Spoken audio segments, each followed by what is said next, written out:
Has Coldplay stopped for everybody? Hello, Adele. You look nice and cold there. It is so lovely to see everybody. Some familiar faces and some not so familiar faces. Oh, hello, Leslie. Some Hi. people I haven't seen in a very, very, very long time. Some people I've seen more recently. I'm going to try and turn the captions off because you don't want the captions on. There we go. Perfect. I'm just going to keep a little eye on the waiting room just to see who's coming in. But we've got a nice, relaxing, but powerful session that we're going to have this evening. So this isn't one of my usual very scripted events. I do have some notes that I am going to be referring to because I've got a lot that I want to make sure I pass over to you. So as I say, if you see me looking between my various screens, because when I share my screen, I can't see the chat. And if you're putting stuff in the chat, I would love to know what you're saying. So while we're getting everybody in, I would really like to know, I know where some of you are coming from, but I would really love to know, where are you? Do you have snow like I do in Macclesfield? Hello, Anne, nice to see you. Do you have snow like I do? In fact, I haven't even gone out in my car today because it's icy, icy roads. Just let me know in the chat because I would love to know. And if anyone's been working outside today, hopefully you haven't. But let me know where you are. Let me know where you're calling in from. No snow in the castle.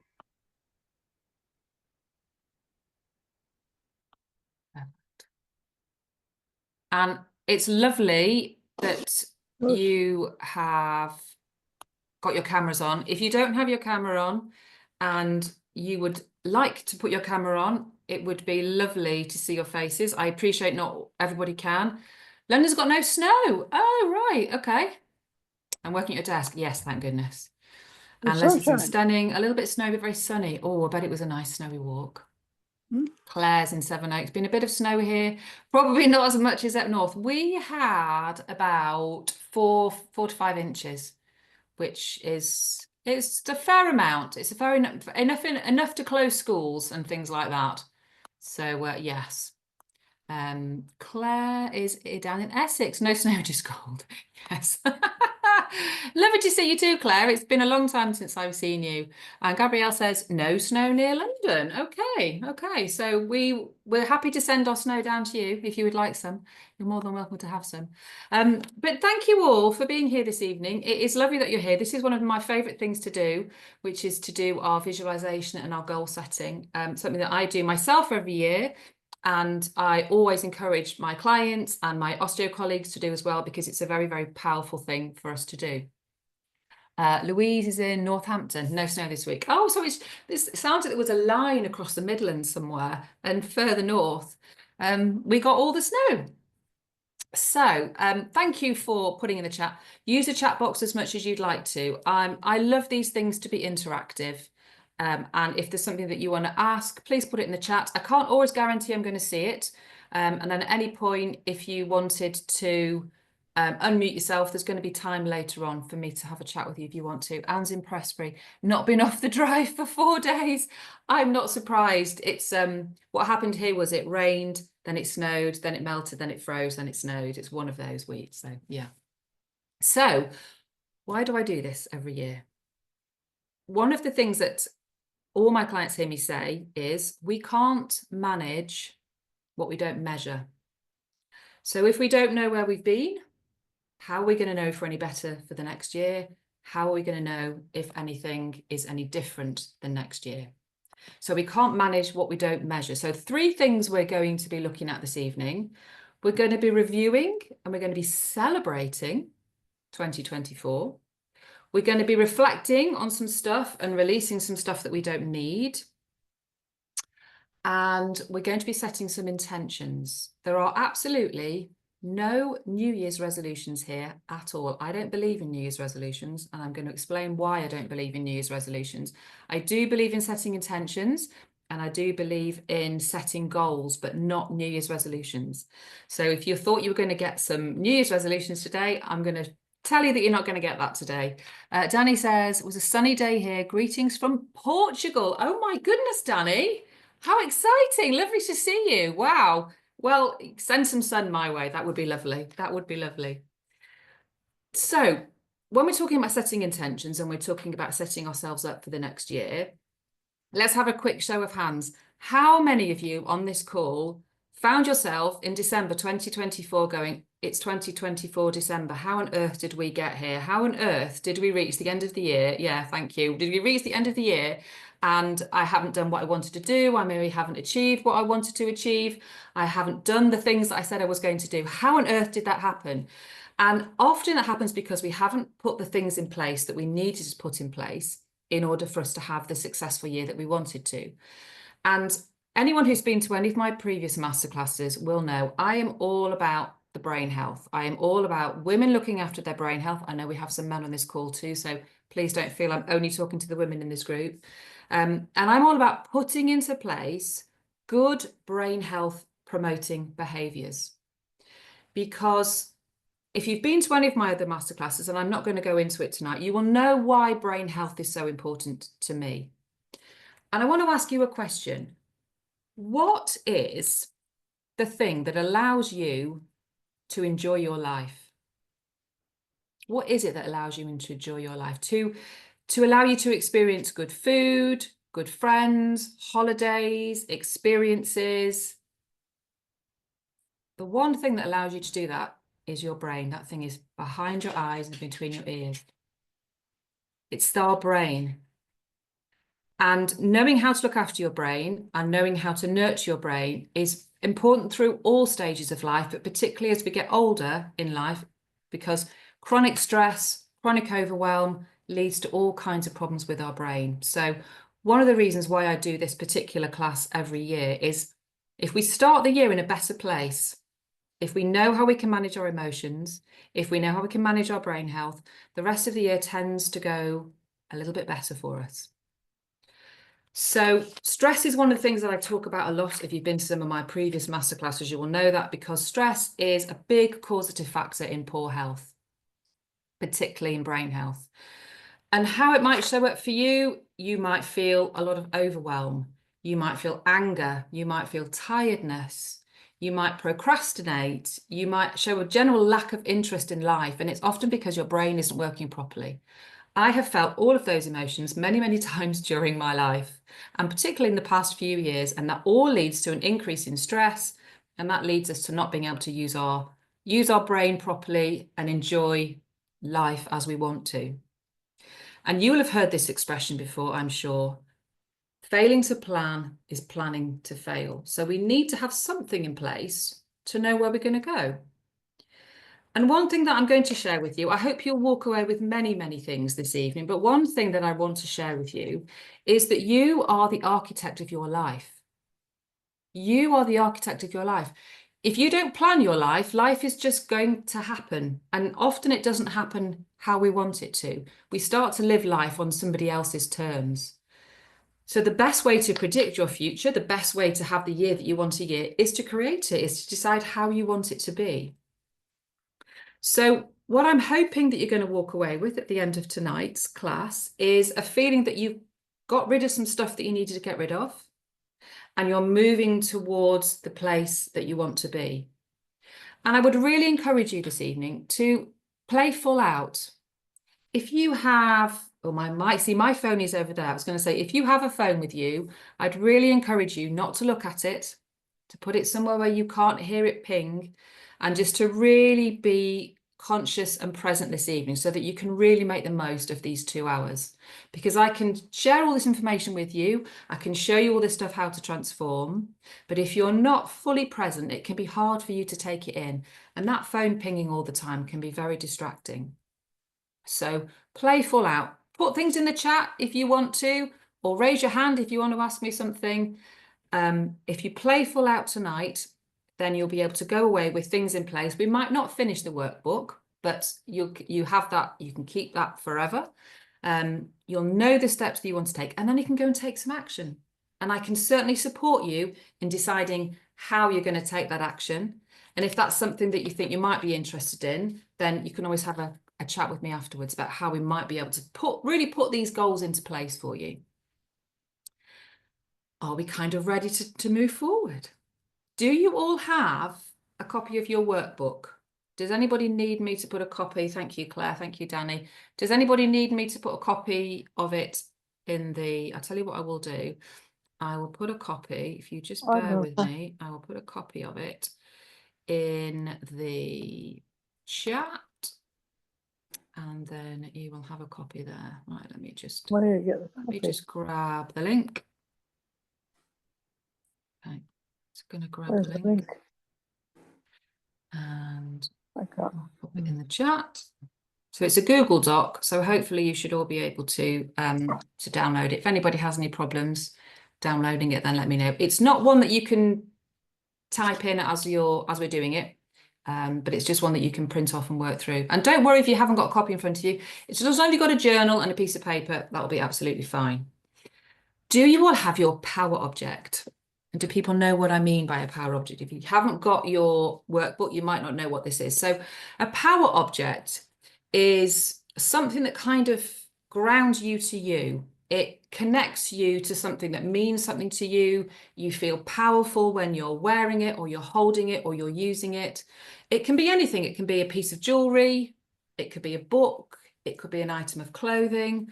I've got mine round my neck. So this is my power object. So I bought this necklace from Target. If anyone knows what Target is, it's an American sort of superstore. When I was in America a couple of years ago, and it says, she believed she could, so she did. And I loved that expression. And when I'm feeling that things aren't necessarily going the way that I want them to, I put my necklace on and I try and believe in myself more so. So that's my power object. So if you haven't got anything, it doesn't matter. But if you have got something that you can grab quickly that actually means something to you and that is going to give you a bit of more of a sense of power, then go and grab it. I'd also like to say, whatever is said in the group, let's keep it here tonight. I want this to be a space for you to feel safe and feel comfortable so that you can share. And if things are coming up, that you're not going to worry about this, whatever you've said, getting out of here. So whatever we say here, let's try and keep it in the group. Is everybody happy with that so far? Perfect. Well, if you haven't got your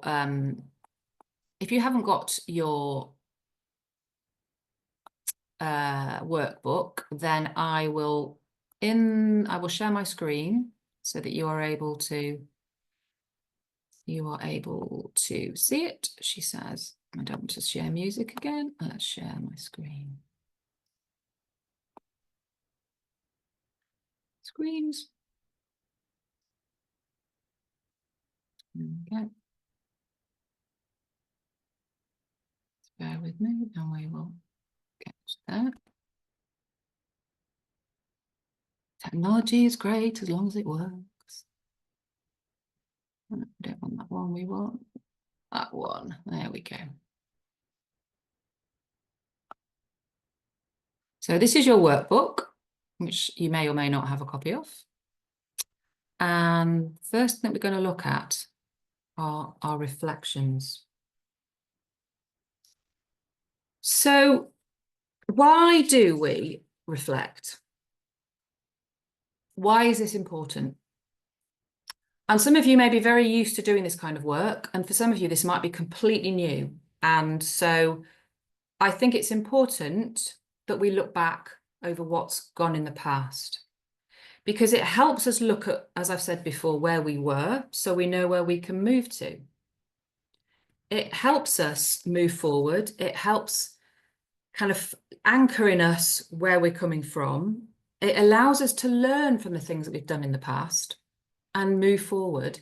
And it also, I believe, helps us know whether we're on the right track, because there will be times throughout our life, throughout the year, where we maybe just go off course a little bit from where we wanted to be. And this just helps you stay a little bit more on track. And the things that matter to us become a bit clearer. Marina, if you look in the chat, which you may not be able to see because you've just joined us, let me pop it back in the chat for you.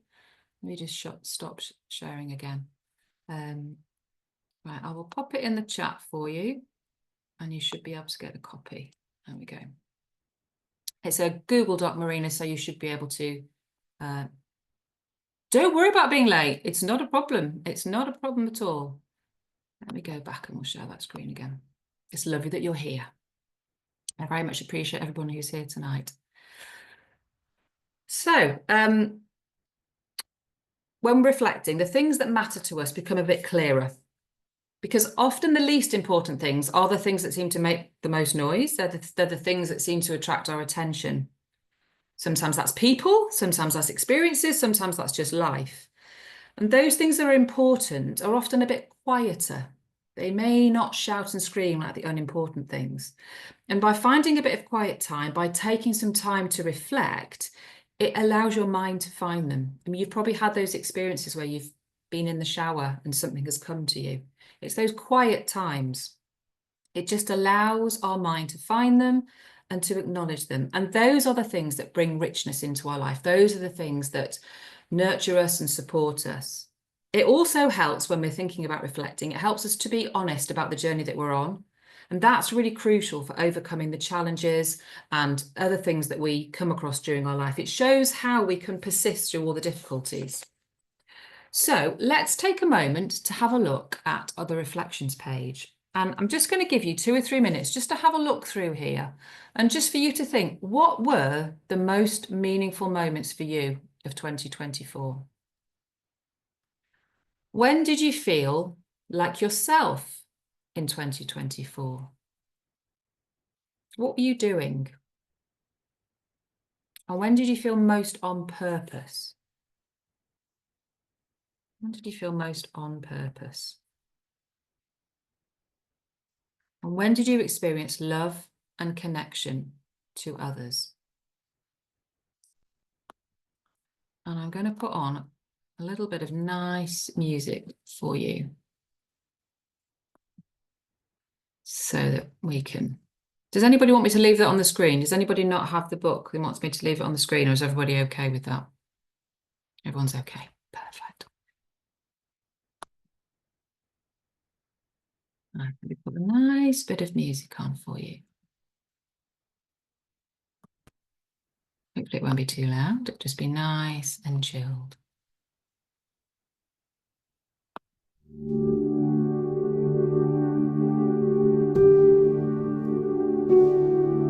Give me a quick thumbs up if you can hear that. Yes, marvelous.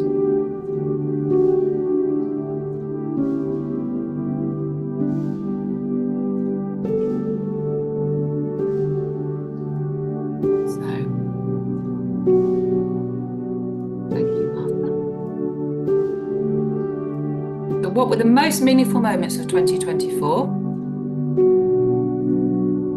When did you feel most like yourself in 2024? What were you doing? When did you feel most on purpose? And when did you experience love and connection to others? If anybody wants to share anything, if you've had a massively incredible year in 24 and you want to share anything, please do.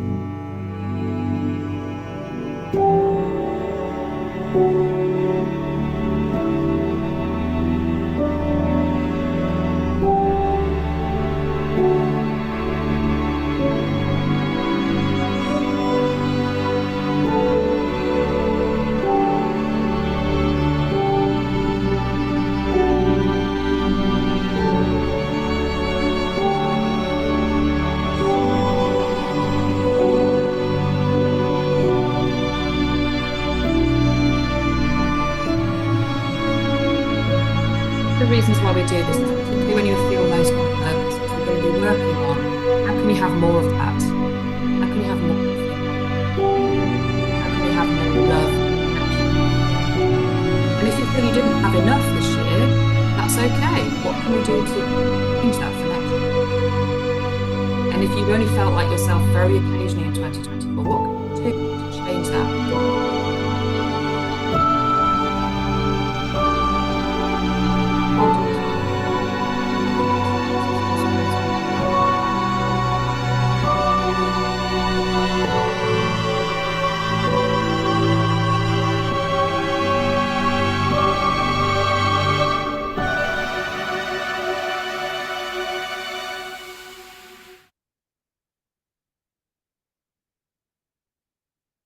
Perfect.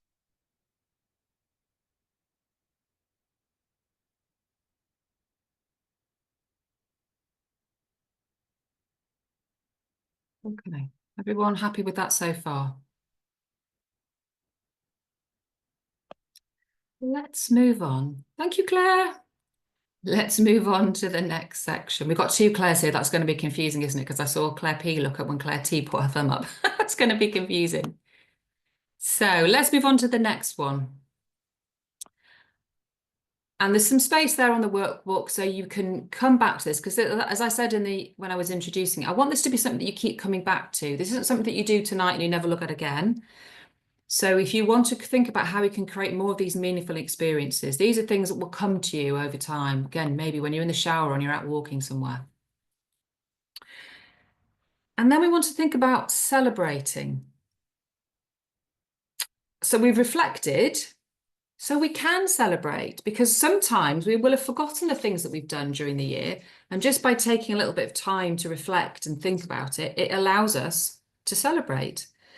And why is celebration important? Well, celebration is important because it's a vital part of growing. It's a vital part of your achievements, of seeing where you were, as I said at the beginning, managing, measuring. We don't know where we've been, how we're going to know where we're going to move forward. And it also, it kind of embodies that philosophy of nurturing yourself and being proud of yourself. It also gives you momentum to move forward when we take time to really acknowledge, what did you achieve in 2024? It gives that feeling of fulfillment, and it gives you that feeling of gratitude. And those things are really important. Those two things are kind of the foundations of life, really, of a happy, joyful life. Celebrating makes us feel more resilient. It gives us the confidence. I tell this to my clients and to my osteo colleagues all the time. Let's celebrate you. Let's see where you've gone, because then you know you can do those things. You can do hard things and you can take yourself forward. It keeps you moving forward to that future that you want to create.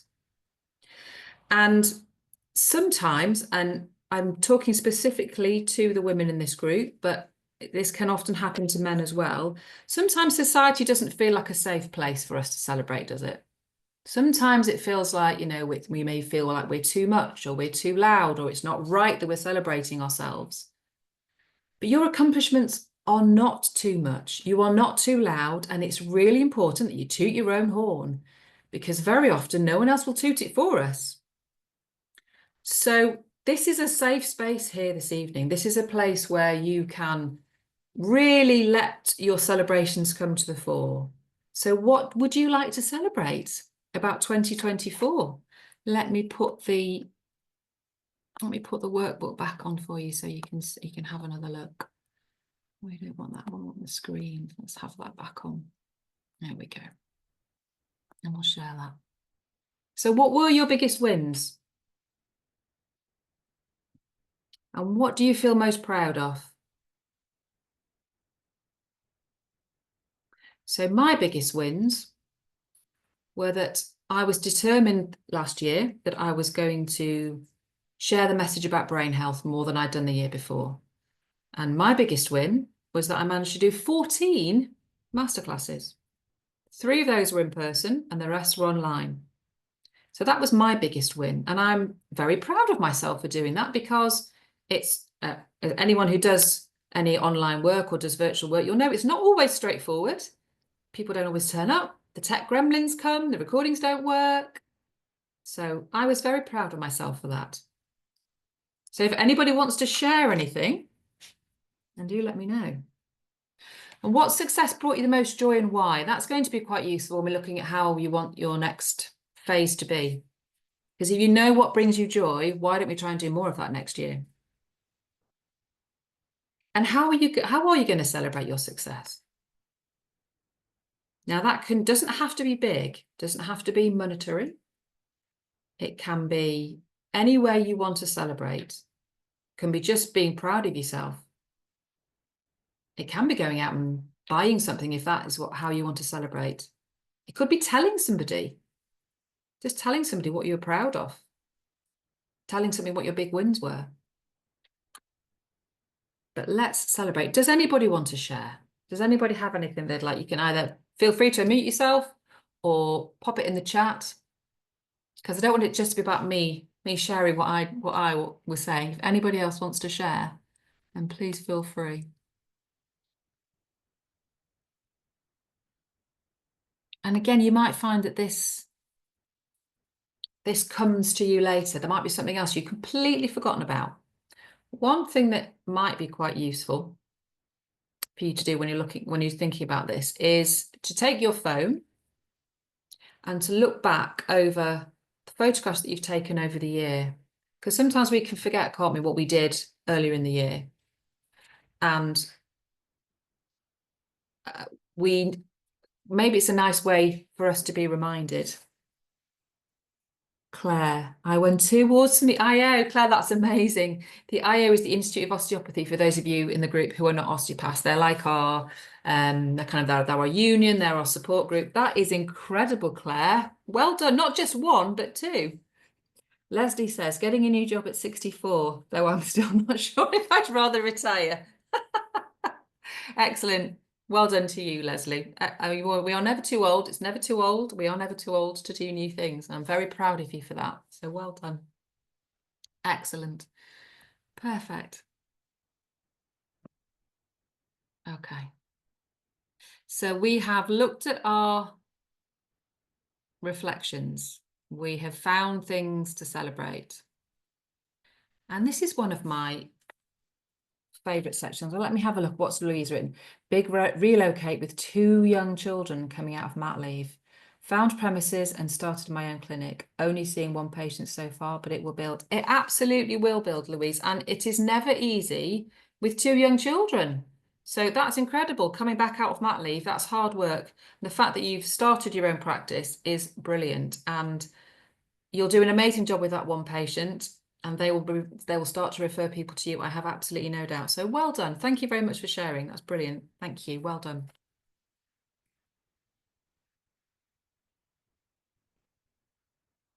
So this next section I really like talking about, which is the supporters.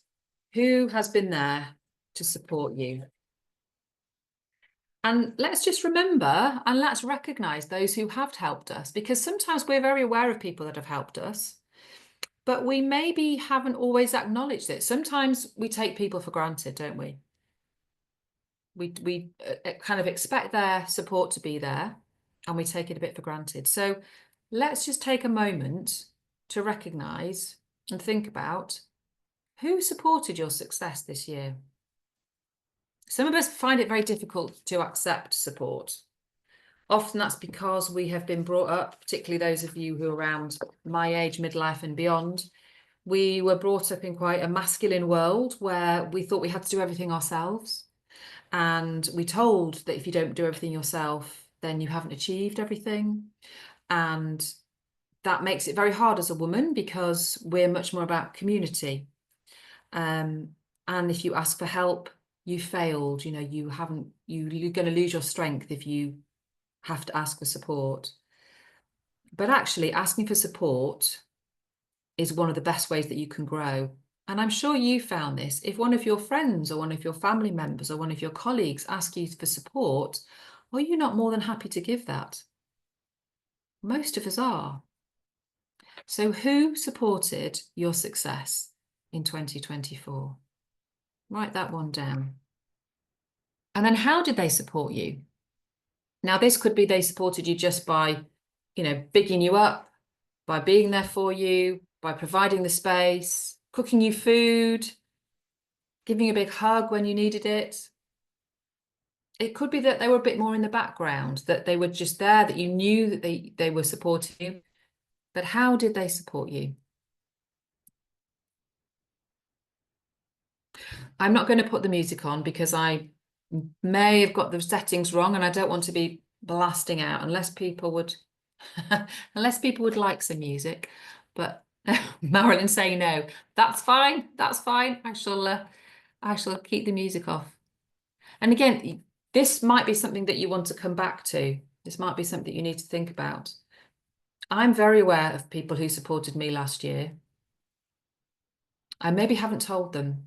So that's one of the questions on the final one here. How are you going to acknowledge them and thank them for their support? And how did you feel knowing they were supporting you? How did it feel having that support? So I'm going to give you a couple of minutes just to fill that out and have a little think.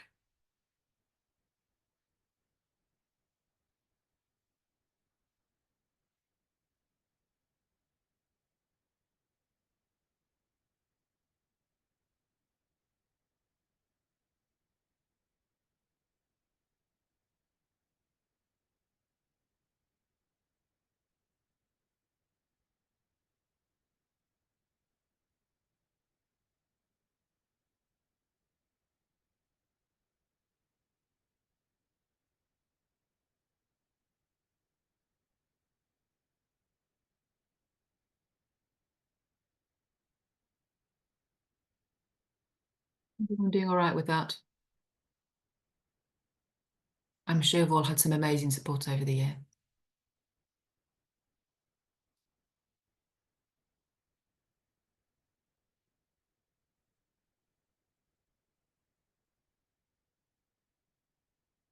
Okay. Are we all right to move on? Marvelous. Sometimes it can be really hard just before we leave that section. Sometimes it can be actually quite hard to thank people. No, that sounds a bit daft. And that sometimes it's because people can be embarrassed about being thanked for their support. They might kind of dismiss it and go, oh, it was nothing. And one of the things that makes the most difference often in a workplace is somebody just saying thank you to you. You don't necessarily have to buy them something, but just by acknowledging what they've done for you, that can be really powerful. Okay, resilience and growth.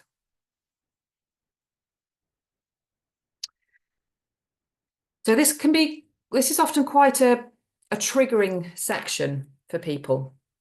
So I hope you've got your box of tissues at the ready if you need it, because it can be a little bit triggering because we are thinking about things that were maybe a little bit challenging, maybe upsetting over the year.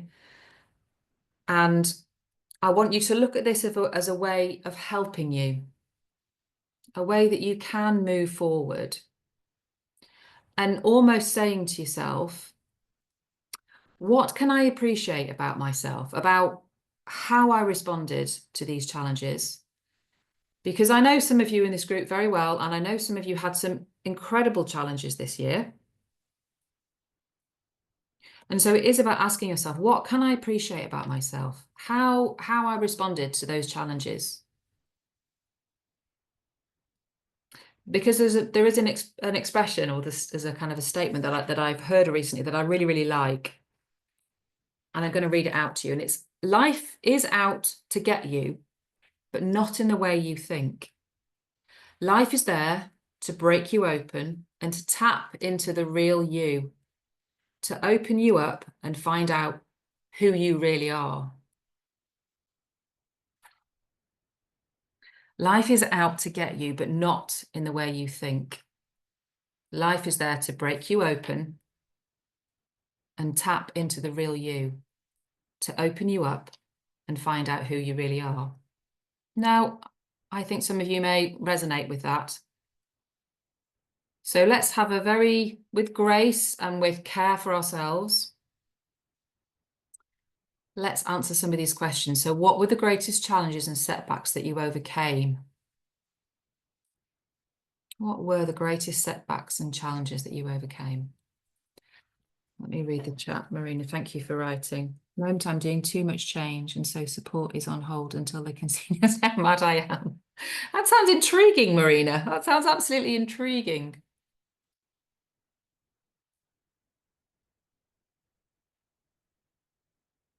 So, what were your biggest challenges and setbacks that you overcame?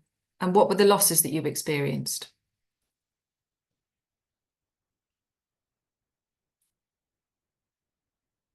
Have a couple of minutes to think about that one. And these don't have to be huge. These don't have to be massive challenges and massive setbacks. They can just be things that were challenging for you. They might not be challenging for other people, but that were challenging for you, but you managed to overcome them. This is where some of your growth is going to come from. Recognizing that where you were and then how you overcame them. And then thinking of a time when you were courageous. And what can you appreciate about how you showed up? You know, what did you do that made you think, I did really well there. I tried really hard. I didn't lose my temper. I managed really well. Whatever it was, what can you appreciate about yourself? What gave you that resilience? Let's have a minute or so just to jot some of those down.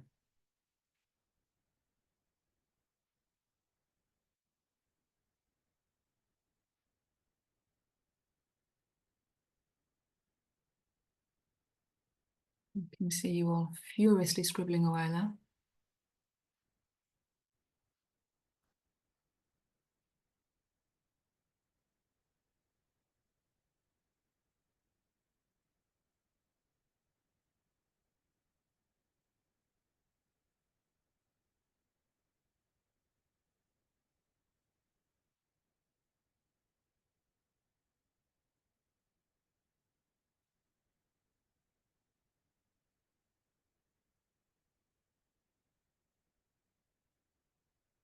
Have a look at what lovely Leslie has written. Being made redundant for a second time was a bit of a hit, absolutely. But it turned out to be a huge relief, and I'm now in a job I think I might actually be enjoying. Well, that's very good to hear. And I really wasn't sure about applying for anything else. And I don't think I would have got through it without the support of friends. Yeah, lovely. Thank you for sharing, Leslie. It's funny, isn't it, sometimes how life throws these things at us, and at the time it seems unbelievable, and how can we possibly cope with what's throwing at us? But if we look back at what each and every one of us has managed to achieve over the year, what were the challenges, big or small? And that final box on the resilience and growth page, what have these experiences taught you about you, about your resilience, and about your life in general? What has it taught you that you can do, the hard things that you can achieve? We go through some big challenges, don't we, in life? But what can those challenges teach you? Let's give you a minute just to have a think about that.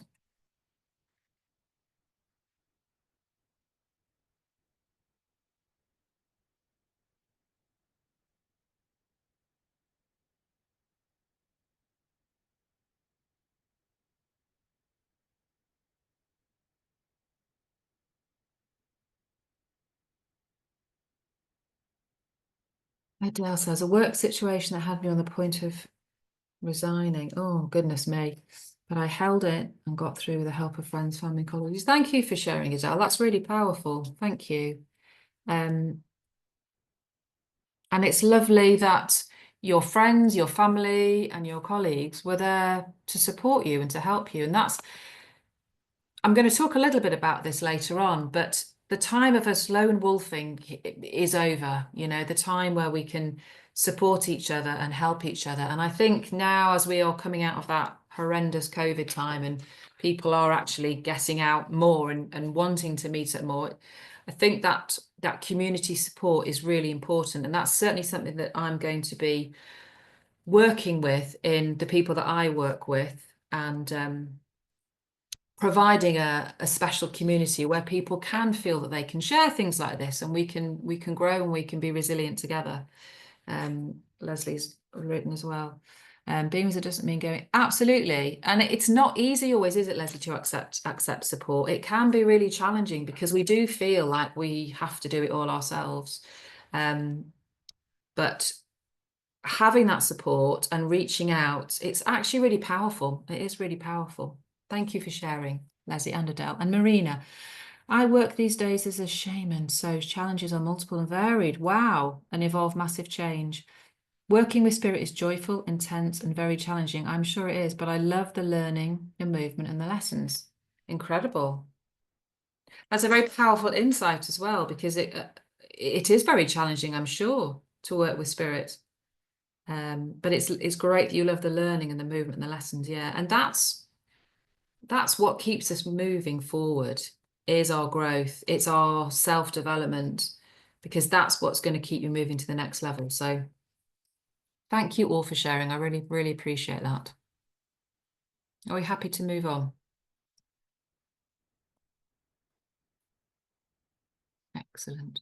Everybody feeling all right so far? I'm not going too fast, not feeling too overwhelmed. No, give me a thumbs up if everybody's okay. Thank you, Marilyn. Thank you, Helen. Thank you, Claire T. Perfect. I can't see you all on my screen at any one point, so I do apologize if I'm not reading your name out, but I can only see a few of you at a time.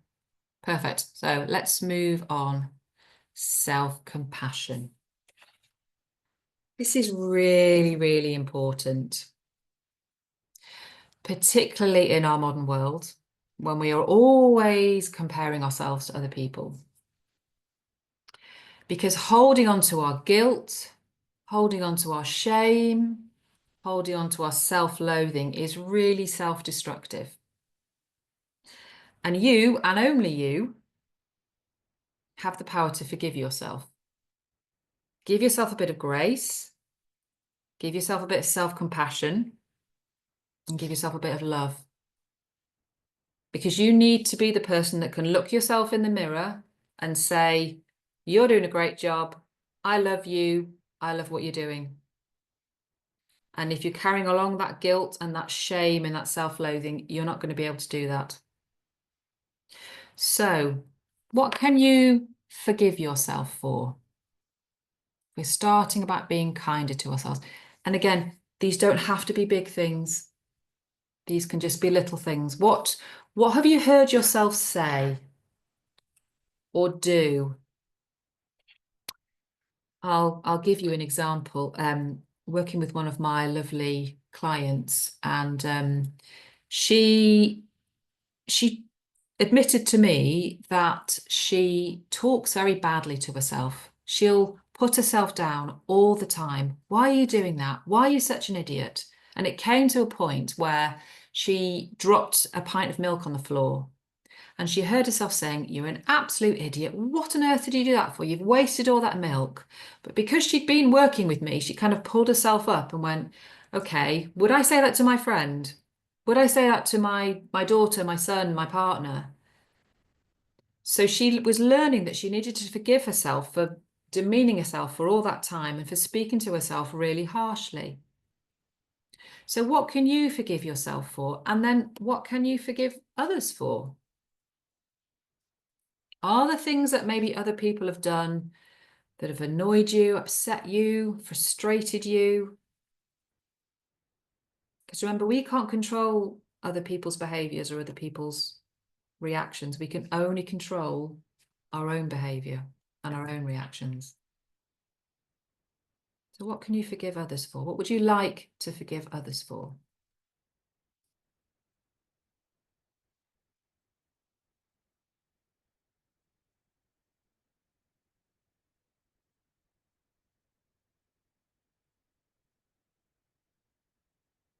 And are there any relationships that need a bit of repair?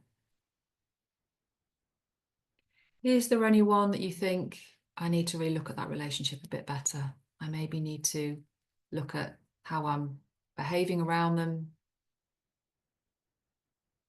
how I'm feeling with them. Are there any relationships that need some repair?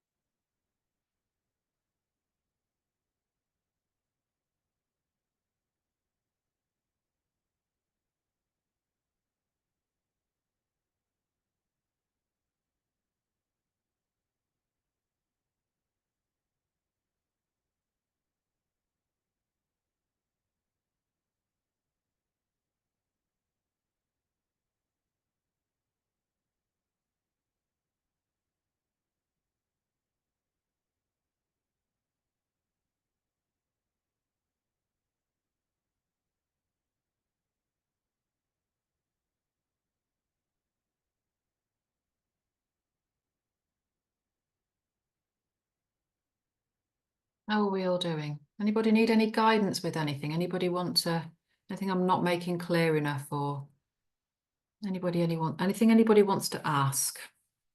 Because as I say, this is please feel free to unmute if you wanted to. It doesn't just have to be about the self-compassion, it can be anything that we've talked about before. If there's anything you're not clear on, or any ahas that you've had, anything that's brought up that you'd like to share. I appreciate everyone who's shared everything so far.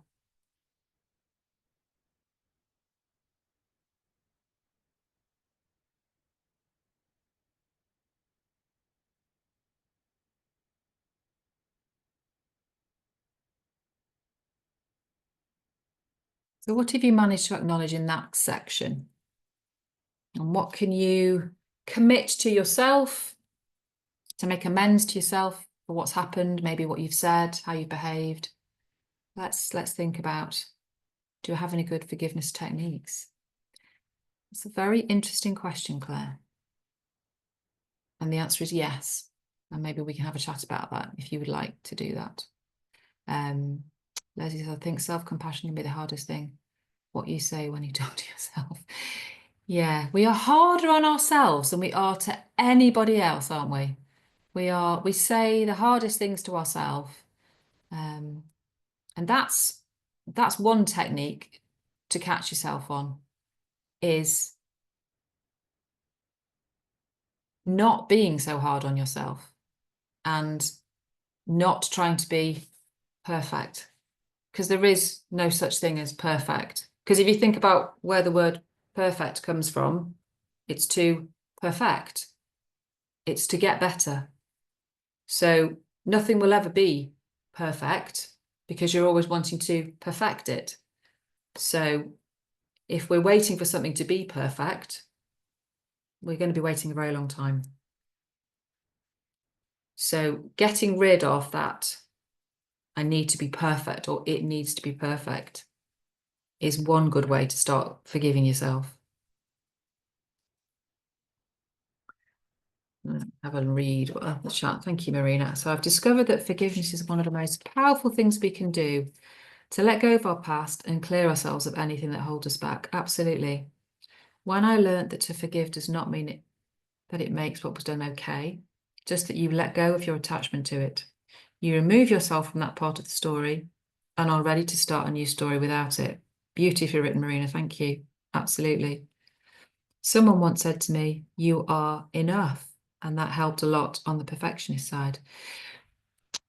That's really powerful as well. And let me just tell you a really funny story. So most of you who know me, well, all of you who know me, and if you don't know me, not met me before, I have twins and they are about to turn 20. So this experience happened a long time ago. And if you have children, if you've had children, or if you have nieces, nephews, young people that you spent some time around, you'll know that it can be quite challenging being a mother, a father, a niece, an auntie, whatever it is. And so when my kids were little, I felt I knew nothing about parenting.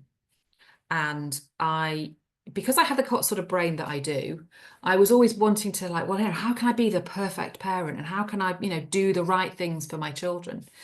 And because I had twins, our local authority provided a twins parenting class. And I thought, excellent, this is it. I'm going to go along and I'm going to learn everything that I need to learn about being the perfect parent.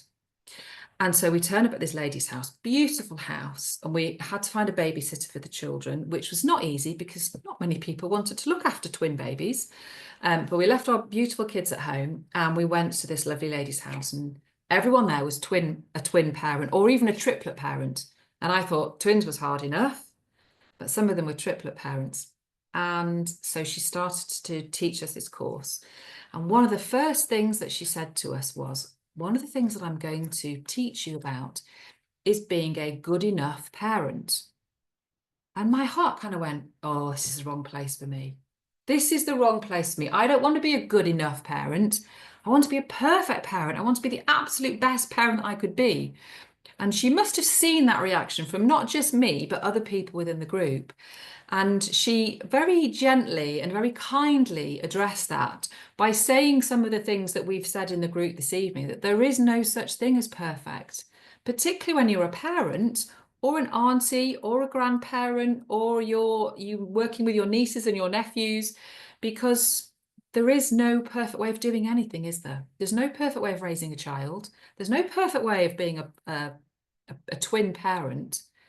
But it took me quite a long time to get my head around that. So if you are struggling with that thought of perfectionism, I feel you and I know exactly where you're coming from, because that was always my thing. I needed to be perfect. But actually, once I got rid of that, and when I made mistakes with my parenting, as of course I did, because that happens, because I've not done this parenting thing before, I managed to forgive myself by going, well, that didn't work. I didn't do that very well, but it's okay. I'm going to learn from it and I'm going to move on. And I think what Gabrielle said is really powerful. Well, you are enough. You are enough the way that you are. And we don't have to strive to be that perfect person, because that perfect person doesn't exist. So I now don't consider myself a perfect parent because there is no such thing. Excellent. Thank you for sharing. Thank you all for sharing. I really appreciate that.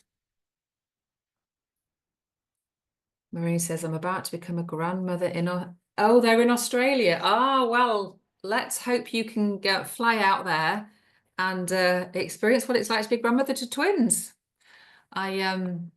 It's a challenge. I'll be honest, it is a challenge, but it was a challenge that I was very happy to accept. Perfect.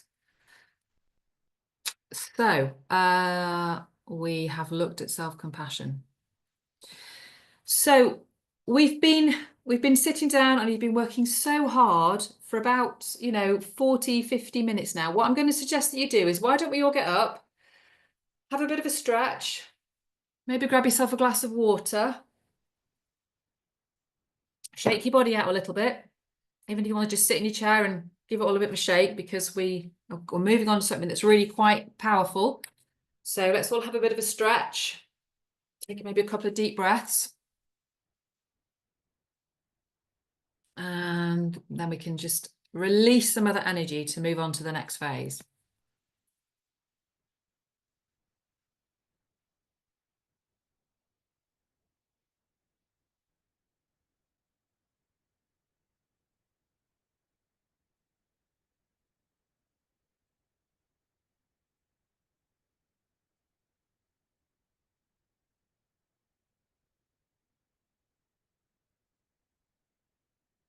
Perfect, perfect, perfect.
I hope we haven't lost everybody.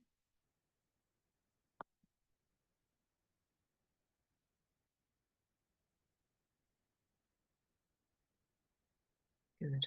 Excellent. So we're just coming up to the hour. I'll give you another minute or so just to grab your water, have a little reflect.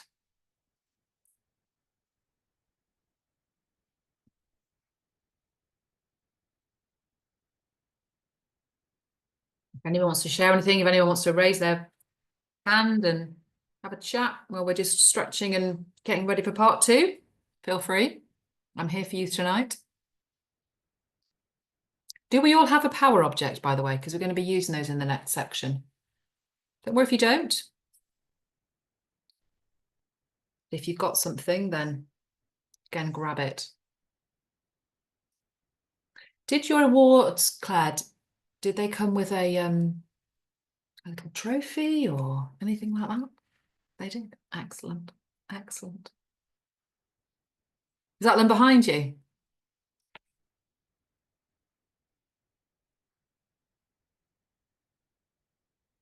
So your power object can be anything you want it to be. Something that makes you feel powerful, something that makes you feel like yourself, something that connects you to you. Like my one with my, she believed she could, so she did. Whoa, look at that. That's amazing. Fantastic. I'm so pleased for you because you put such a lot of effort into our profession. It's so lovely that you were recognised for it. Isn't it lovely to be recognised for it? Yeah, absolutely. Excellent. Perfect. Looks like everyone's coming back, which is lovely. So we're going to kind of go into a bit of a transition phase now where we're moving away from 2024 and we're moving towards 2025. Who feels 2025 is going to be a better year than 2024 was? 2024 was supposed to be the year of abundance and the year that everything was great. And I think it was a bit of a Marmite year for a lot of people. I think for a lot of people, it was actually quite a challenging year. And so I certainly am hoping that 2025 is going to be a nicer year than 2024. But it is normal for things not always to go according to plan. And that's why we've done the release, the self-compassion and the what we want to forgive ourselves for. Because it is okay if things didn't go according to plan. It is okay if you've got some regrets from that year, from this year, last year even. And so what I'm wanting to kind of work through with you now is what do you not want to take into 2025 with you? What do you actually want to get rid of that is not serving you anymore?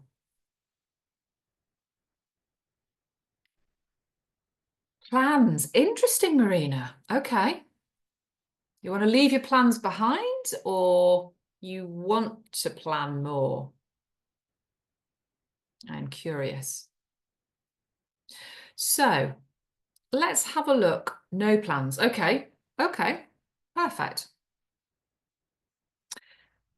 So what are some stories, some beliefs, some habits, maybe, some behaviors, some ways of thinking that you don't want to take into this coming year? That you're actually a little bit sick of believing, feeling, experiencing things that aren't helpful, things that aren't productive. And I want to say at this point, please don't be too hard on yourself. Don't beat yourself up if you know that you've had that belief that you were going to lose all that weight and you never did. Or you never quite managed to eat how you were going to eat. Or you never quite managed to go to the gym as many times as you were going to go to the gym. Or you kept getting frustrated at your partner or your children.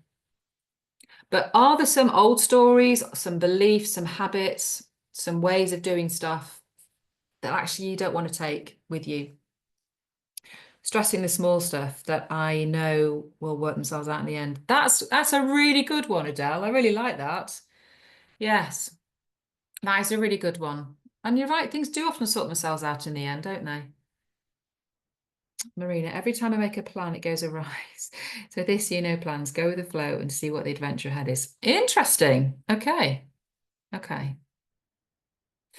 So I wonder why your plan goes awry.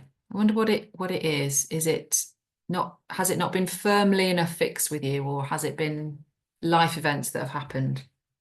But going with the flow is never a bad thing. Sometimes we need a year like that, don't we? Sometimes we need a year where we can just be a bit more free. So, old stories, beliefs, habits, choices, what's no longer serving you?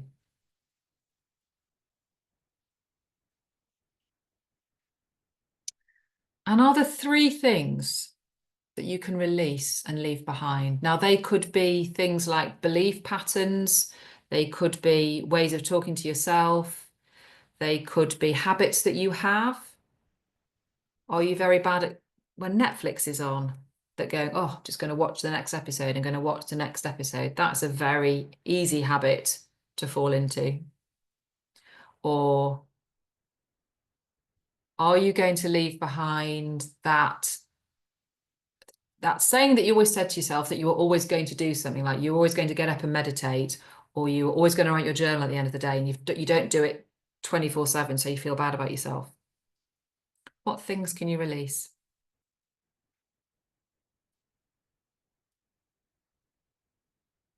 Maybe the idea of being perfect. That was a big one for me when I released that. I can't be perfect at it all.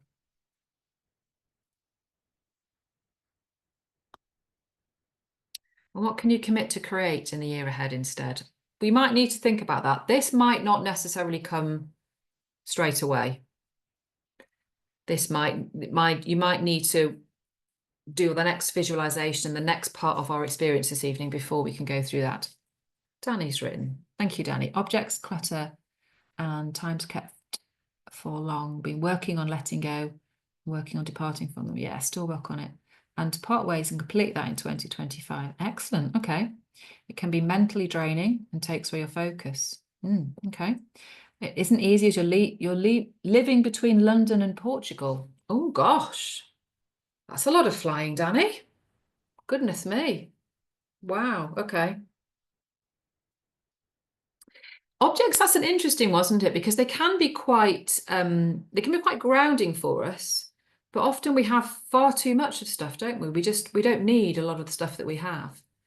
And that became quite clear to me when I went up into our attic at the beginning of December to get all the Christmas decorations out and the Christmas tree and all of that. And I looked around and I thought, this attic is absolutely full. And what's it full of? It's full of stuff that I don't even know what's in there. So yeah, getting rid of stuff is a good one.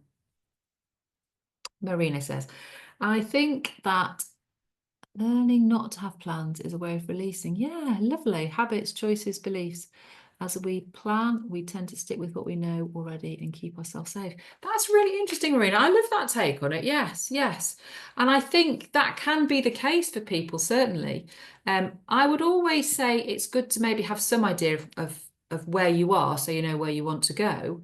And plans don't have to be set in stone, do they? That's why I don't ever talk about New Year's resolutions. Because most of the time, if you set a New Year's resolution, if that's your plan, you'll have not been able to do it by the end of this week, or certainly by the end of next week. So I think sort of habit forming and looking at your choices, maybe for you, that's what you're moving into in 2025. That's perfect. Thank you so much for sharing, Marina and Danny. I really appreciate that.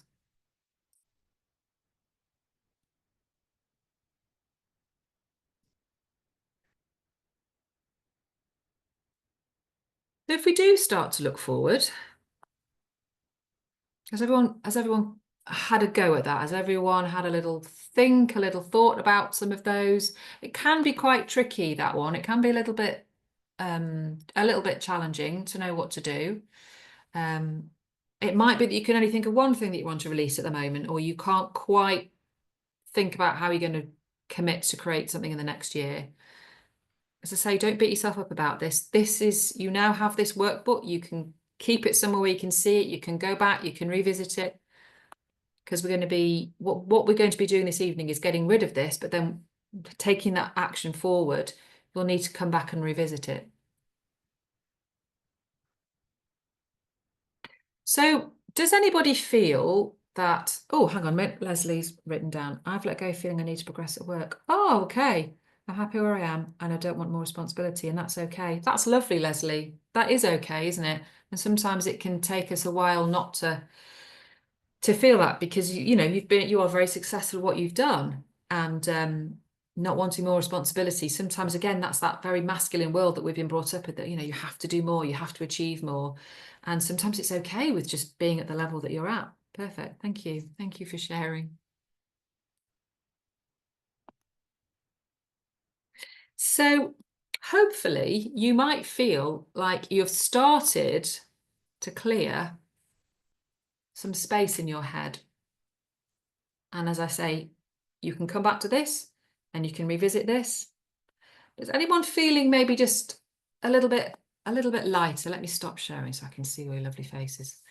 Anyone feeling that maybe you now know that some stuff that you need to get rid of, you need to leave behind, that's going to allow you to move a little bit better into this upcoming year?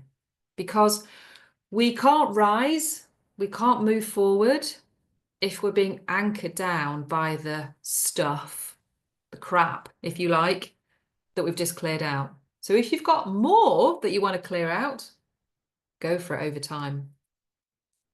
But we can't move forward, we can't climb if that stuff is anchoring us down. So now you've started this process a little bit, I really encourage you to move forward with this and to maybe do this regularly. Maybe this is something that you do every couple of months, certainly once every 6 months. Because if you heard me say this at the beginning, you'll hear me say this a lot, we can't manage what we don't measure. So if we're not looking back, or we're not thinking how am I changing from month to month, it's going to be hard for us to know if we're doing things differently. And by looking back and reflecting, as we said at the beginning, it helps us move forward. It helps us feel stronger.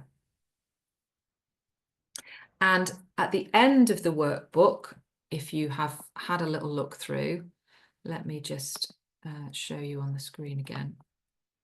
At the end of the workbook, I put in a little section for you about, some of you may have something like this already, but if you don't, then I've put a daily planner. If any of you like this, is probably not for Marina, but if you like some kind of planning, if you want to think a bit more about how you want to plan your day or plan your week or plan your month, then there are things there for you to work through, and you might find that useful to work through if you're struggling with getting things done. If you wanted to have a little bit more structure, then you've got that at the end for you to work through. You can obviously print off as much as you like. So you are the ultimate planner. I have a bullets journal that I don't know what a bullet journal is, Marina. I have to say, I'm going to have to Google that and find out what that is, but that sounds fascinating. Excellent. So everybody all right so far? Everybody still with me? Not worn you out? You're not exhausted? We've been going for about an hour now, so hopefully you're still feeling a bit motivated. Well, thank you, Claire T. And what would a visualization and goal setting experience be without a visualization? Because I'm sure that's probably what you've come for.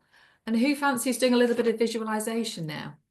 And really, before we move on to the next section, just having a little bit of an idea of maybe where we're going to go. It's the best, Marina says. I'm going to have to look that up. I'm going to have to look that up. Let me stop sharing, then I can see your lovely faces again. Some of you may be very used to doing visualizations. Some of you, this may be completely new. You can't ever do this wrong. There is no right or wrong way to do a visualization. So don't beat yourself up. As long as you can visualize, I have worked with clients who can't see in their mind's eye, which is a little bit strange for them. They find it quite frustrating. So hopefully you can all see in your mind's eye, because that's what visualization is all about. We're going to be connecting a little bit to your imagination. It's a bit like stepping back into childhood, connecting with that imagination that often as adults we don't connect with. So if you're used to doing this, great, you might find this very easy. If you're not used to doing visualizations, don't worry. If you've got your power object, this might be a good time to grab it, because that's something that's going to give you a little bit more power. So are we all sitting comfortably, as they always used to say? Does everyone feel that they can relax in their chair, where they are, lying down, sitting up? Usually sitting up is better, but if you're lying down or you're not comfortable sitting, then that's absolutely fine. And this visualization will maybe take us 10, 15 minutes. So it won't be too long, but it'll be one that's nice and powerful for you. And when we're going through it, just really go for it is what I would say. Really go for it. No one can see your visualization, okay? No one can see it. So you can make it as big, as crazy as you like, but make it powerful for yourself, okay? So let us begin. I want you to sit yourself comfortably. If you want to close your eyes, always a good thing to do. If you want to turn your camera off, that's absolutely fine. I can assure you no one else is going to be looking at you on screen. So if you want to leave your screen on, that's fine. But if you want to turn it off, that's absolutely fine. I want you to get nice and comfortable. I want you to take in 2 slow, deep breaths, really filling your lungs all the way down to your diaphragm. So 1 deep breath in, hold it, and then a deep breath out. Keep that breath going, breathing it all out. And then in 1 more time, deep breath in. Fill those lungs right down to the diaphragm. And then all the way out. And now starting at your head, I want you to just think about relaxing everything within your body. Relax that jaw, let that tension go from your jaw. Let your neck relax. You might need to just move your head a little bit just to feel those muscles relax. Let your shoulders drop. Let your arms relax. Feel the tension going out from your fingers. Do you need to let yourself sit further back into your chair? Are you holding tension within your chest, within your trunk?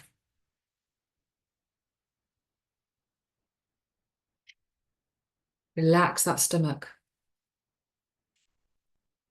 Let it all hang out if you need to. No one's looking. Keep going with that breathing. Nice deep, slow breaths. And relax that stomach. A lot of us hold a lot of tension around our stomach, so let your stomach relax.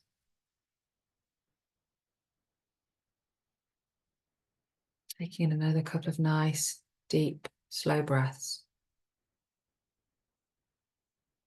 If you've got your legs crossed, just uncross those legs. Settle yourself into your chair. Let your pelvis relax. Let your thighs go. Your feet feel heavy. Feel yourself connecting into your floor.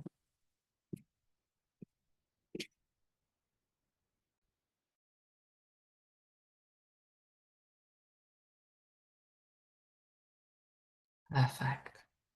Perfect.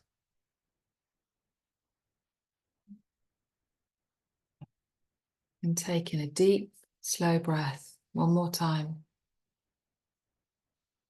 And let everything relax. Perfect.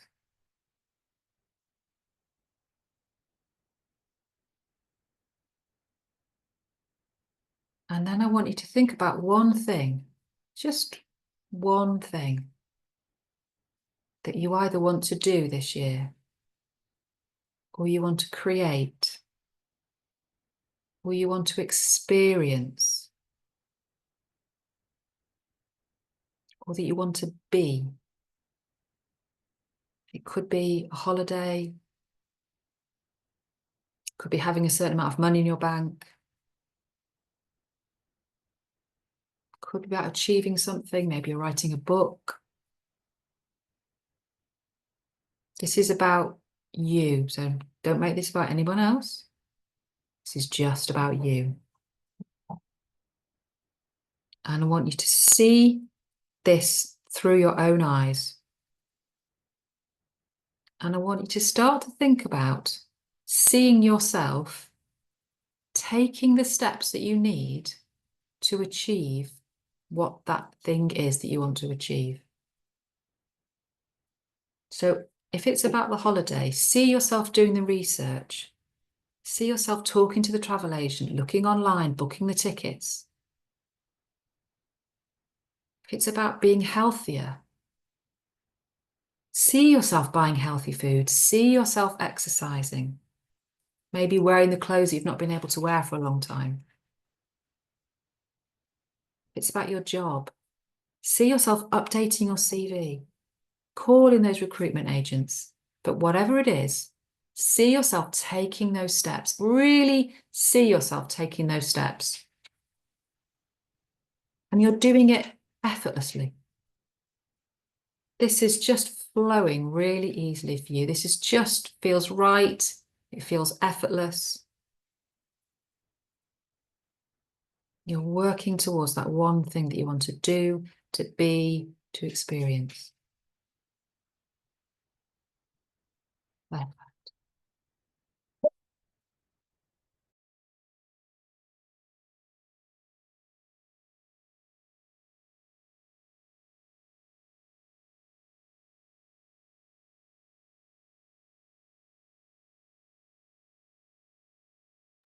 Now I want you to think about what it sounds like. What does it sound like? What are the sounds that you can hear around this thing that you want to do or be or experience? Let's invoke all of our senses. So what does it sound like? What does it feel like? What can you feel in your body with that experience, that thing?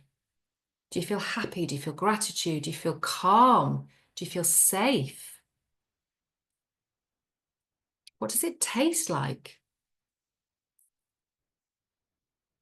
If you're after the healthy food, what does it taste like? What does it look like? What do you look like? What does it smell like? Think about all those senses. Make it really, really real, that experience that you're having. And what are the positive emotions that you're feeling? What are you feeling? You really anchor in those positive feelings.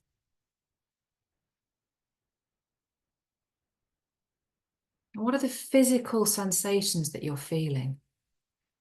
Are you feeling happiness? Are you feeling gratitude? Are you feeling calm? And make sure you're seeing it through your own eyes.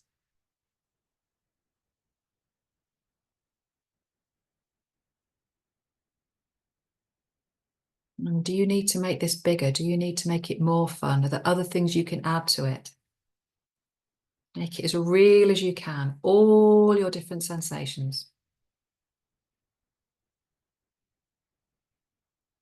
Perfect. Now, let's just make sure that you are nice and relaxed still. So just taking a couple more deep breaths. Breathe in and hold it. And then let it go. Breathe all the way out.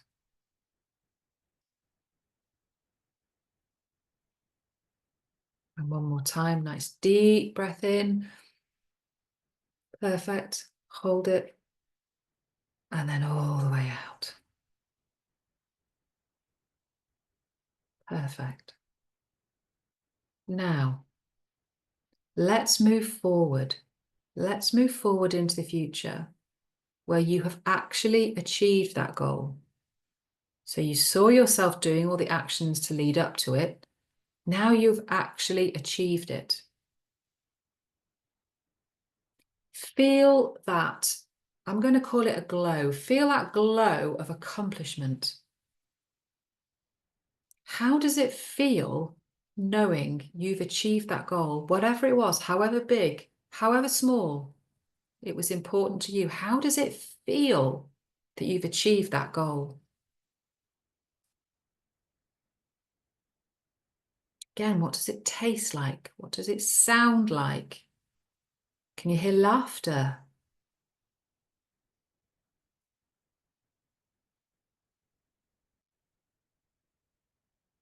What does it look like?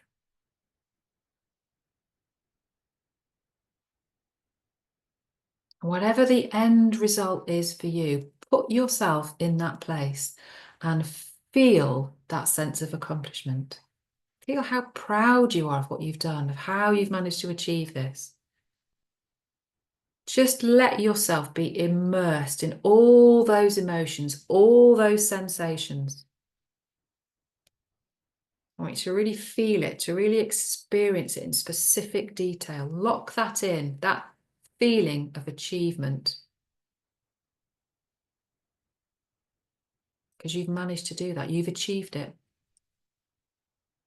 And you're so proud of yourself for doing whatever it was that you really wanted to achieve.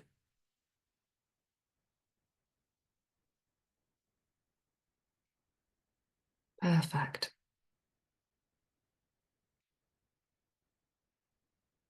Now, let's make sure we're all nice and relaxed still. So deep breath in. Feel those lungs. And then breathe out. Just let it all go. Just as you breathe out, just feel that sense of accomplishment within your body.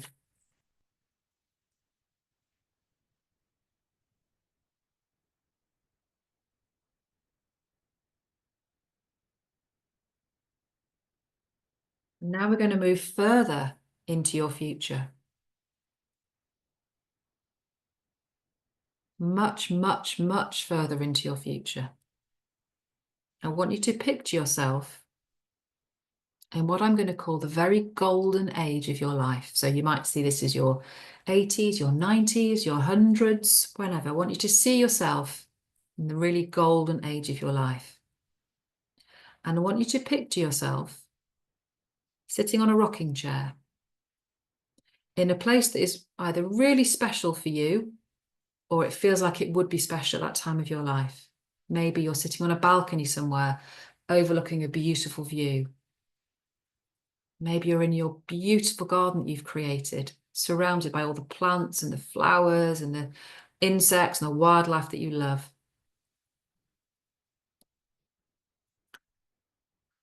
Bless you, Louise. It's all right if you fall asleep. It's not a problem. Always come back to this.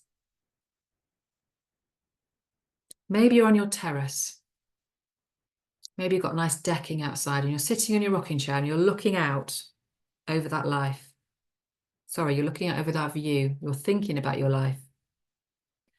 I want you to look back on your life as that older person, remembering all the amazing things you've done, all the positive things you've done, all those things that have happened because you achieved that goal that you were just working towards.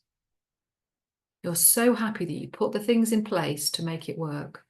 You're so proud of yourself for what you've managed to achieve, big or small. But how does it feel in your body knowing that you can look back in your 80s, 90s, 100s, knowing that you did a really good job. You are really proud of yourself. Lock in those sensations again. And maybe just be aware of what are those sensations in your body and where do you feel them?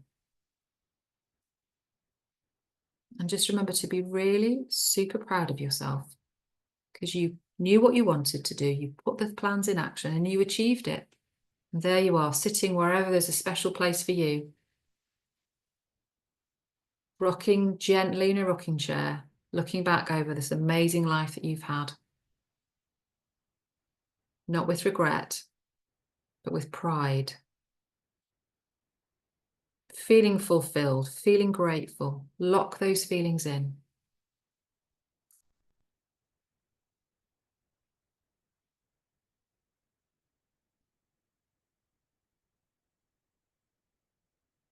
Perfect.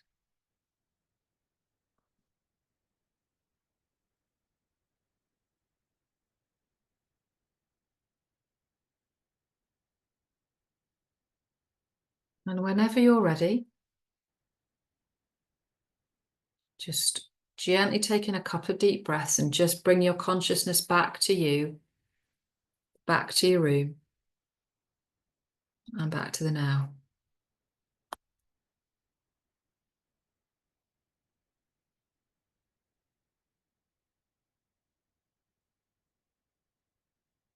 Well done, everybody. You looked like you were really going for it there. I appreciate your effort there. So let's take another couple of deep breaths and then we can download some of that and we can really make that vision become a reality for you. So you might need a sip of water or give yourselves a bit of a stretch again. How do people feel doing that? Pop it in the chat if you want to. I'm sorry, Louise, you were falling asleep. I'm impressed you're still awake if you were up half the night last night. 19 months, that's a challenge.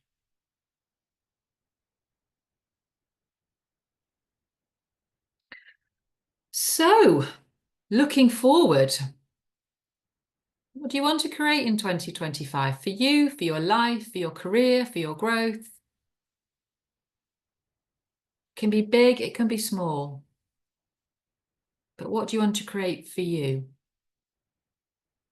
And now you've had that vision, maybe you can answer that second question a little bit easier. What does that vision look like? What does it feel like? What does it taste like? What does it sound like? And what does it smell like for you? When we lock in those emotions, those sensations, it makes it much more powerful.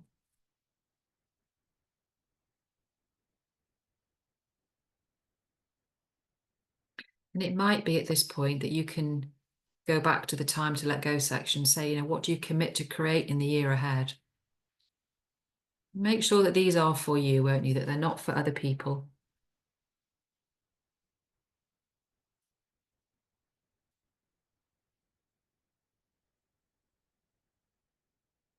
And identify areas where you can grow. Now, it might be that this doesn't come to you straight away.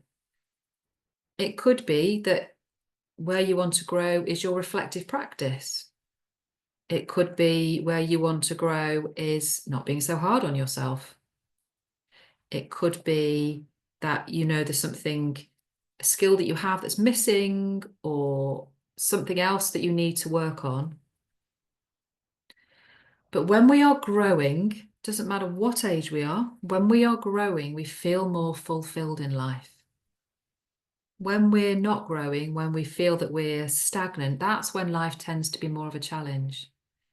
Could be something as simple as, I want to read more fiction books this year. That's one of the areas where I want to grow. I spent 2024 reading lots of amazing books, but a lot of them were just non-fiction books. And actually, I love reading a good fiction book. Any suggestions? Pop it in the chat. So yeah, my one of the areas I want to grow is my own self-care and actually taking some time to read the books that I want to read, because I have a big stack of books that I want to read.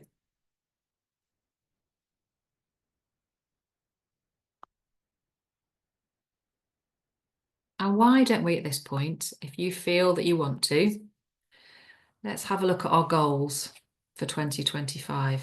Now, the first section says, what's your word for 2025? I've been doing this for the past few years now, is setting myself a word at the beginning of the year. And that word, if you like, becomes my guiding word. It becomes my North Star. It becomes what I'm really aiming towards. It kind of keeps me focused. And when I feel that maybe I'm veering off from that way, it brings me back. I write my word on sticky notes and I stick them around my house. My children laugh at me for it, but I don't care because it keeps me on focus. And so my word, for example, for last year was visibility. I wanted to be more visible. I wanted to raise my profile. And I'd like to think that I achieved that partially by doing the amount of masterclasses that I did. And I have a different word for this year. So what might be your word for this year? It might be happiness. It might be visibility, like mine last year. It might be joy. It might be gratitude. It might be patience. It might be resilience. What's your word for 2025? Sometimes it can be, oh, you have 2 words. Do you know, I was just going to say, Leslie, sometimes I have more than one word. Of course you can have, I wouldn't have more than 3, but certainly 2 words is fine. And if anybody wants to share, I'd love to know what your words are. Meaningful retirement. Excellent. Excellent. Solvent. Excellent. That's a good one. That's a good one. Maybe, yeah, I suppose maybe we could also put maybe abundant in with that as well. But yeah, solvent, that's a great one. That's a great one.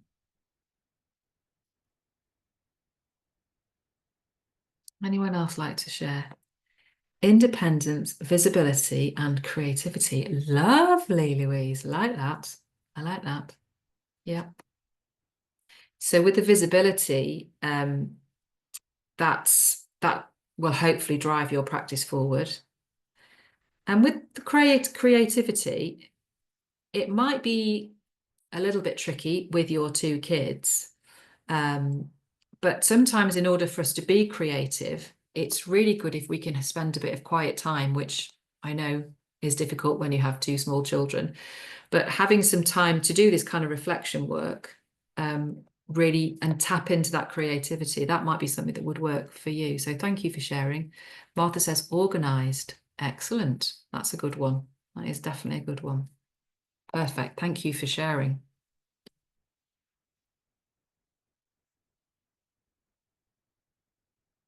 Okay. So we've all had a think about what a word is. I have a life of abundance, but it doesn't seem to stretch to financial abundance. Okay. Okay. Maybe some money blocks that we all have. We all have money blocks. Maybe that's something that we can have a conversation about and work with. I certainly have my fair share of money blocks. So yes, maybe I can help you with that, Marina. Now, what is your BFHAG? Does anybody know what that stands for? BFHAG. So I have stolen this from my great friend and my mentor and my coach, who some of you know, who's Julie Woodhouse. She is a coach for osteopaths, and she's been in my world for a very long time now and has been transformational for me in terms of my life and my career and where I'm taking myself. And so I've stolen this from her. So all credit to Julie for this one. And it stands for Big, Fat, Hairy, Audacious Goal. Big, fat, hairy. Yes, Marin is chuckling away there.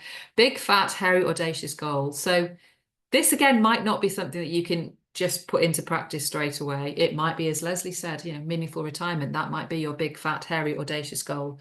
Or it could be something else in your career. It could be that maybe Claire P wants to get 3 awards next year or 4 awards next year. Or somebody, let me have a little check through our chat again. It was Marina, wasn't it? So yes, maybe Marina is wanting to go to Australia to see her twins, see her family's twins. So what is your big, fat, hairy, audacious goal? My big, fat, hairy, audacious goal is to stand on a stage and speak about the importance of brain health, because it's something that I'm very, very passionate about. As I say, if you know my back history, you'll know that my father passed from dementia for nearly 5 years ago now. And I do a lot of work around myself to avoid myself getting dementia and helping other women and other people, whether it's supporting them through not getting it themselves or supporting them if they have a loved one with dementia. So my BF HAG is to stand on a stage and help people understand the importance of brain health. Danny says abundance, focus, and creativity. Creativity is coming up a lot. That's really interesting. I like that. I love that word. I love that word, creativity. I think often as adults we lose that, don't we? Because we don't use our imagination like we do as kids. I was listened to a podcast yesterday, Dr. Chatterjee. I'm sure you've all heard of Dr. Chatterjee, and he had Dr. Bruce Lipton on, and they were talking about looking after or managing your life, and that you are the creator of everything that you are experiencing.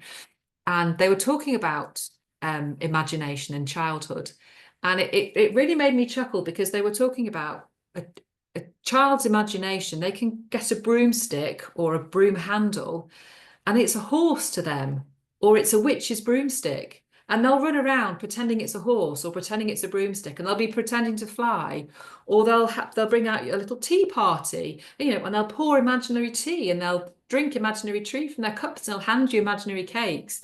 And to them, it's perfectly real. But we lose that as adults, don't we? We lose that imaginative part of our brains. And so creativity, that's where you can try and connect with that again. So yeah, it would be a good one to work on this year for all of us, creativity. Perfect. Okay. You're doing so well, everybody. Danny, I get your goal. My mum is in initial stages of Alzheimer's. Oh, I'm very sorry to hear that. We definitely need to have a conversation then. And I'm also being more aware and educating myself, but also to share that as how to nourish themselves to either avoid or slow the effects. Absolutely, yes. Yes, it is one of my big passions in life to get that message over. The information is there, but it's not known enough. So that's why I want to stand on the stage and let everybody know. It's quite a scary goal, I have to say. It's well out of my comfort zone to actually stand on a stage. So yes, I will I'll be needing lots of support myself and my friends and family to help me get through that. And who do you want to become in 2025? I'm a great Tony Robbins fan, and you may have heard him say this, but things will never make you happy. Achieving more won't necessarily make you happy. It's who you become that will make you happy. So who do you want to become in 2025? Do you want to become a better partner, a better parent, a better friend?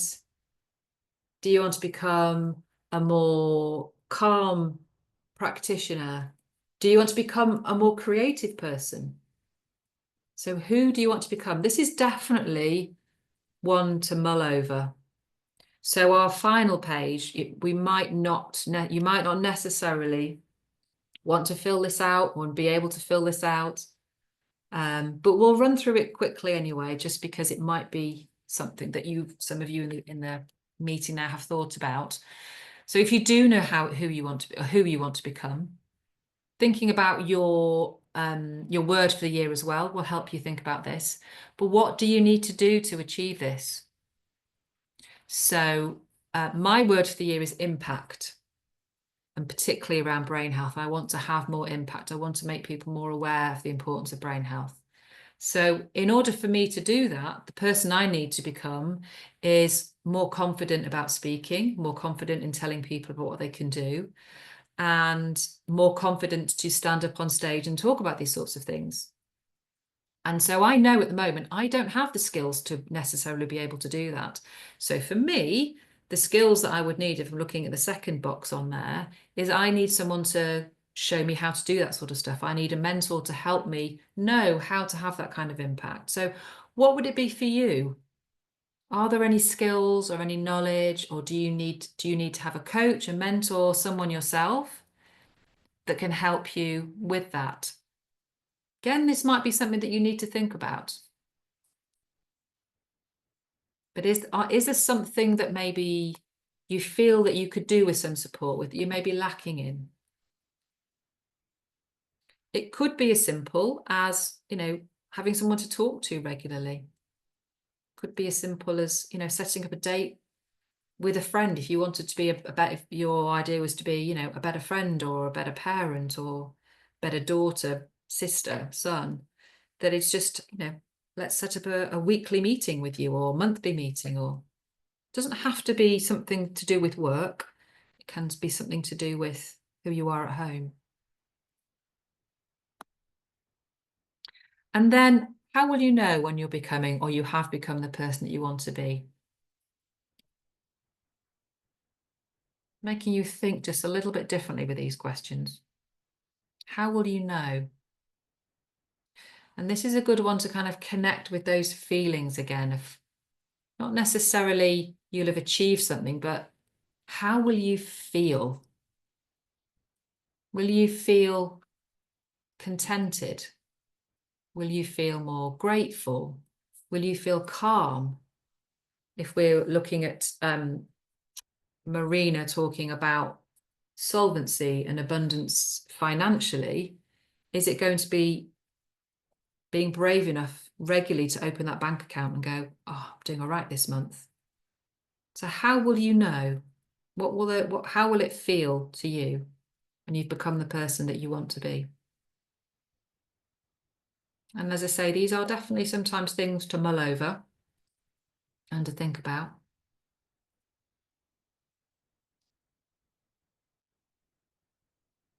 Anybody want to share anything there? Anyone had any kind of ahas, any breakthroughs? You've been amazing in the chat. I really appreciate you keeping it in the chat because it's always lovely to get some feedback from you all. Marina says, becoming a soul midwife and help others have a good death and for our conversations about death not to be so feared. Interesting. Yes, it's no one ever really wants to talk about that, do they? They never really want to talk about that stage of our life. But that powerful, brilliant. Thank you, Marina. Thank you. That's great. That's a great share. I have to say, I met I have a very good friend who is a funeral director, and I met two people that he works with. One was a death doula, which I'd actually never heard of. I thought it was an amazing job that she does, absolutely amazing.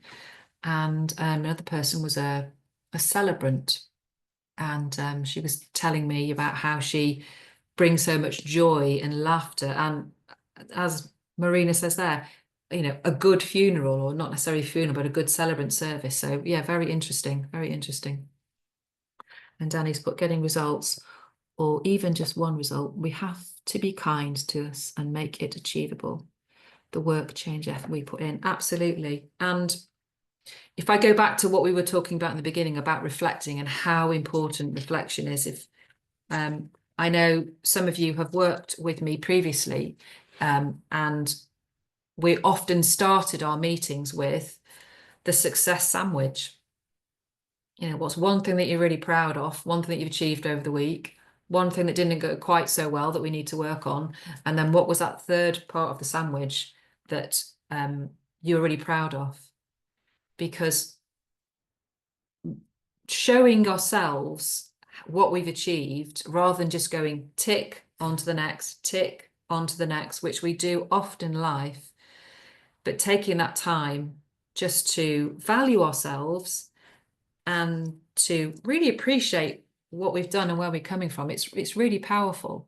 I think it's actually very un-British. I don't know whether we have any of my lovely people living abroad, apart from Danny in Portugal, but it's not very British, is it, to big ourselves up? And it took me, and it takes me quite a long time sometimes still to big myself up. And I don't do it in an arrogant way. I hope I haven't come across this evening, for those of you who don't know me, as arrogant or conceited, because I don't view myself that way. But I'm still very proud of the things that I do and the things that I achieve. And that gives me the courage to move forward. And it gives me the courage to carry on doing things. I'm also very grateful for my friends bigging me up because they do that a lot. And I'm very, very grateful for that. But having that confidence in ourselves, that then shows through, and that makes you able to then move to the next level. So regularly doing some reflection work and regularly doing some visualization work is super powerful, super, super powerful. Louise says, I need to stop spreading myself thinner than wide. Trying to be a good parent and partner as well as hold my career as I used to. Yes. And that maybe is where some boundary work would be very useful. I don't know whether you've been to any of my boundary. Yes, you may have done actually, Louise. You may have been to some of the boundary ones that I've done before, but boundary work is really, really useful. Because again, we're often very unused to saying no. We're very unused to putting up that boundary to say, I can't do that, I'm not able to do that. Because a lot of us are people pleasers. I hold myself up for that one. And it can be very hard, very, very hard to say no. But I don't want anybody in this group to go to burnout. I've worked with people who are very burnt out. And if any of you have been to that place, it's not a nice place to be, is it? So having those boundaries in can be really, really useful and really powerful. So thank you, Louise, for that.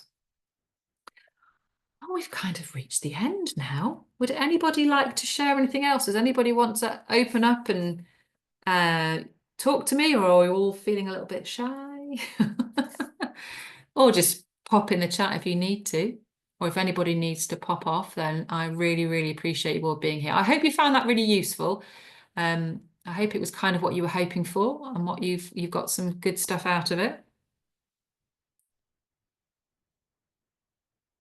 Thank you, Leslie, for your thumbs up.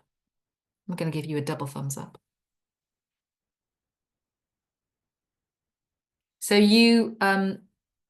thank you, Claire. Yeah, it is useful sometimes, isn't it? Just time to think, time to just kind of reflect and think. And yeah, thank you, Claire T. Been excellent. Thank you, Marina.